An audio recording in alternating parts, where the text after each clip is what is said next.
Welcome back to the Justice Factor as we discuss the big news stories of the year and what they mean. My guests to finalize the big stories and to give us their winner and loser of the year are Mondli Makhanya, editor-at-large of the City Press newspaper, and Verashni Pillay, associate editor of the Mail and Guardian. Guys, let's start with eNCA. Mondli, you've already referred to the story. Verashni, is it going away anytime soon? In fact, it's not. The ANC might have wished it would go away. In fact, I think a lot of people in the ANC just thought if we can just get through the elections, we'll be fine. They didn't bet on it becoming such a major issue in Parliament. I think that really genuinely took them by surprise. When you saw the run-up to the report being released in March, there was a lot of to and fro with Tuli Madonsela, a lot of political pressure on her, and a lot of accusations saying the timing of this report is political. You're trying to undermine us ahead of elections. Of course, it then later emerged that they were the ones delaying or their responses, Jacob Zuma in particular. But nonetheless, there was a lot of worry and a lot of stress and intervention ahead of elections. After the elections, I think they were kind of caught unawares with how this issue has just mushroomed and refused to go away. They can't seem to paint over it. And while it didn't seem to knock them that badly at the polls, it's really making them look very tarnished as a party. I haven't met a single ANC person who can look me in the eye and defend that thing. They always just start off with going, we know it was wrong, and then try to defend it. Mondli Makhanya, where's this defense of this issue going to end up, or will it work? Well, it's become, in ANC culture, there's this thing about always, if you are seen to be under attack, that you must coalesce and be a force. So Zuma has used that very well. Zuma and the people around him have used it very well to say that, look, Nkandla is not just an attack on our on our president. It's an attack on the ANC as a whole. Our enemies are just using this to bring the ANC down. So in that way, they've managed to mobilize support within the ANC structures and within the caucus in Parliament. You know what? I don't think it's going to that the defense is necessarily going to end, but I think it's going to be one of the issues that will be the undoing of President Jacob Zuma ultimately, because there is a lot of disgruntlement within the ANC about the fact that Nkandla is costing them in the public eye. Because you see, the Nkandla saga is such that, people are outraged about corruption. And what Nkandla managed to do, it basically gave corruption a picture. And people can actually put a finger on it and say 246 million of rands of our money has gone here. How does Gwede Mantashe, Cyril Ramaphosa, other members of the ANC top leadership, how are they handling this? Are they saying, no, we're going to decouple from President Zuma? Are they saying pay back some of the money? Or are they saying, no, this bus is going and we're just going to run with it? It's very hard to say. What our sources seem to tell us is there is a lot of friction in the parties, particularly between Mantashe and Zuma. And we're not sure how that's going to play out. And then we hear of another faction, perhaps not aligned to Mantashe, but another faction saying, actually, let's keep Zuma in even longer. They're very worried about the next ANC elective conference and having a lame duck president for the last 2 years. So having a president of the country who is not an ANC president. And they're saying, let's align these terms. So that means having Zuma in even longer. So he still has his fans within the party who think he's the only. Let me take you out of your editor's chair and put you in a public relations officer's chair. Shouldn't you just say, let's put together 9 million rand and pay it back and say, yes, okay, I acknowledge it, yes, 9 million rand. It seems that the ANC, in a very old school way, doesn't speak that language of that kind of. That's why when Pillay Jordan stepped down after the fake qualification scandal, it was very unexpected for us as South Africans. We're not used to seeing people doing that. We're just used to seeing people save face and deny. The Ellen Shabalala defense, line of defense. In the face of all evidence to the contrary, maintain that you're innocent. I have never seen the ANC do anything contrary to that. Can the ANC do it, Mondli? I don't think so. I think that, first of all, one of the people who is reluctant for that to happen is the person at the center of the story, Jacob Zuma himself, because he says any amount that is paid towards this matter is an admission of guilt on his part. And he maintains that I have done nothing wrong. Why are we even discussing this? So he shuts down that kind of talk within the ANC.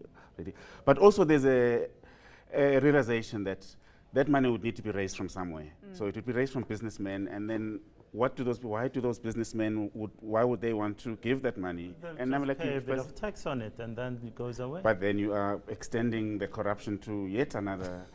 Okay, level. But coupled with the Ngandla issue has been the rise of the EFF in Parliament and its tactics in the past 6 months since it got in. Verashni, you spoke about it. Is this a game changer? Can they sustain this kind of parliamentary politics? I'm not sure about being able to sustain it because outrage can only last so long, but Julius Malema seems amazingly adept at sustaining outrage. He seems to have a talent for capturing the public attention. So while what he's done in Parliament, what the EFF itself has done in Parliament, has divided people, a lot of people saying this is just hooliganism, what it has done is keep the pressure on the ANC remarkably more than anyone else has been able to do in Parliament before the EFF arrived. They've been able to effectively unite the opposition against the ANC around, I mean, it's a perfect storm, for the ANC. Are they flush in the pan, Mondli Makhanya? I don't think so. I think what you'd probably find is that they got their 6% during the elections. You would probably find that now, if you were to have a snap election now, that support will have increased because of basically they've been so much in the public domain, and a lot of people, even people within the ANC who are disgusted by Nkandla and who are disgusted by the abuse of power, are actually quite attracted to the EFF, and you're finding that they're actually getting a lot of traction from an area where actually they normally wouldn't, which is among the white electorate, your normal DA, your usual DA supporter, because here's a party that's standing up to the ANC, and they're putting aside the fact that Julius Malema wants to seize their land and redistribute wealth. You wanted to make a point about the EFF? I think one of our top story for the Mail and Guardian for the year is a story about the internal problems in the EFF, which have been strangely very minimized and ignored by the public in the face of their brilliant tactics in Parliament. And I think that's quite worrying, that we're not looking at some seriously authoritarian tactics within the party, silencing of individuals, and very poor internal democracy, to the point of autocracy, I would imagine, I would say, actually, from having covered it. And I think that is the problem with the kind of politics that we're entertained by right now. So yes, I agree with Mondli that they have managed to capture an audience because they're doing something that is very attention-grabbing. But is it healthy? I'm not so sure. We've touched on almost everything. We didn't go into the fake qualifications, but you touched on that. I now want to move on to the big moment, and that's your winners of the week. Who made us proud in winners of the year? Who made us proud in South Africa? Verashni, let me start with you, and why is this your winner of the year? Mon, it was very hard to choose this category. I wish we had more winners in this country. This was my problem. This was the problem on the Justice Factor. Absolutely. I mean, initially I thought Paulo Jordan, because he's the one person who stepped down after doing something wrong. But, a columnist once pointed out, should we praise him for that? That's what should be the norm. That's the level of... That's the level that we're reduced to. So I eventually did something a little bit controversial. I named an institution. Parliament has emerged as the real winner in South Africa. I'm not saying the EFF. I'm not saying anyone in Parliament, because quite frankly, there's good and bad in all the actors in Parliament right now. But Parliament as an institution has driven debates. It has grabbed our attention. And for the first time since I think perhaps Mandela, South Africans care about what's happening in Parliament. And I think that's fantastic. Mondli Makhanya, your winner of the year? I'm going to be predictable and say it is the public protector, Thuli Madonsela, who has, under extreme pressure and attacks on her person and vicious attacks on her and on her institution, has stood her ground and actually maintained principle.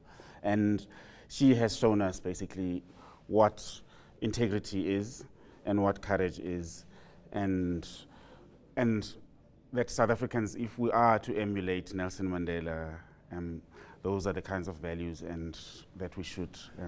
I think very few people would disagree with your winners. Now let's get controversial. Your loser of the week, Verashni Pillay. You loser of the year. This is my loser of the year. Following the collapse of a church building in Nigeria that belonged in a compound run by TB Joshua, I have to call TB Joshua my loser of the year. Now, I say this as a practicing Christian. I am not trying to knock religion here, but what he did was unacceptable. His congregants tried to deter rescuers in those crucial 24 hours where you can rescue people in a collapse like that. They actually pelted them with stones, I believe, to get them out of the site. They didn't want any bad PR. When they were eventually left in, of course, the Nigerian authorities were even worse. I mean, they wouldn't allow our search and rescue teams to come up to help rescue our people. Eventually, when TB Joshua had his first public speech, preaching in the church, I watched it, and he didn't even say sorry about what had happened. After flouting building regulations and allowing that to happen, he blamed some mysterious third force, some mysterious spiritual attack for what happened, and I think that was just poor That show. was very poor. I have to agree with you. Mondli Makhanya, you've got TB Joshua. Let's hear what your loser of the year is. I am once more going to be predictable.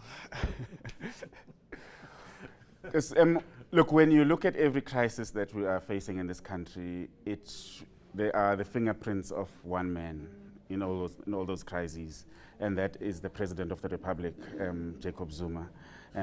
Whether it's Parliament, whether it's SABC, what's happening at the airline, and I dare say at ESCOM for lack of leadership.